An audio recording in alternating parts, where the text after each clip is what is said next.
2 young Dutch women disappeared while vacationing to Panama, and what was discovered left more questions than answers. Welcome to Something Strange.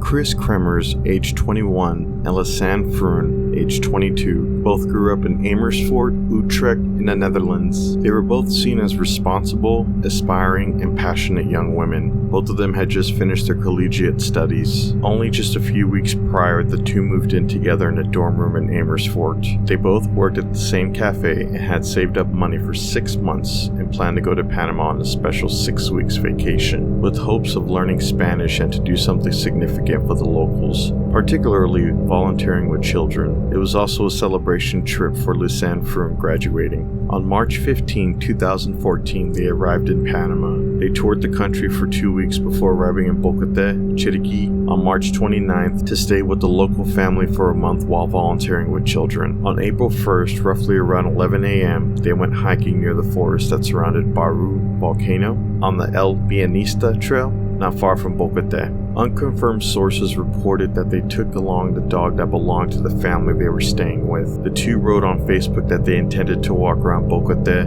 and it was reported that they had been seen having brunch with 2 young Dutch men before embarking on the trail. Some unconfirmed sources claim the owners of the restaurant became alarmed when their dog returned home that night without the 2 young women. Lisanne's parents stopped receiving text messages, which they both had been sending to the family daily. On the morning of April 2nd, they missed an appointment with the local guide. On April 6th, their parents arrived in Panama along with the police, dog units, and detectives from the Netherlands to conduct a full-scale search of the forest for 10 days. Their parents even offered up $30,000 in US dollars as a reward for any information to their whereabouts. 10 weeks later, on June 14th, a local woman turned in Lisanne Vroon's blue backpack, which she reported finding by a riverbank near her village of Alto Romero in the Bocos del Toro province. What was found inside the backpack provided a lot more insight and even more mystery as to what happened. Inside the backpack were 2 pairs of sunglasses, $83 in cash, a water bottle, and 2 bras. According to the phone's records, they had been in service for almost 10 days after the women disappeared. Over just 4 days, 77 separate attempts had been made to call the police, both via 112, the emergency number in the Netherlands, and 911, the emergency number in Panama.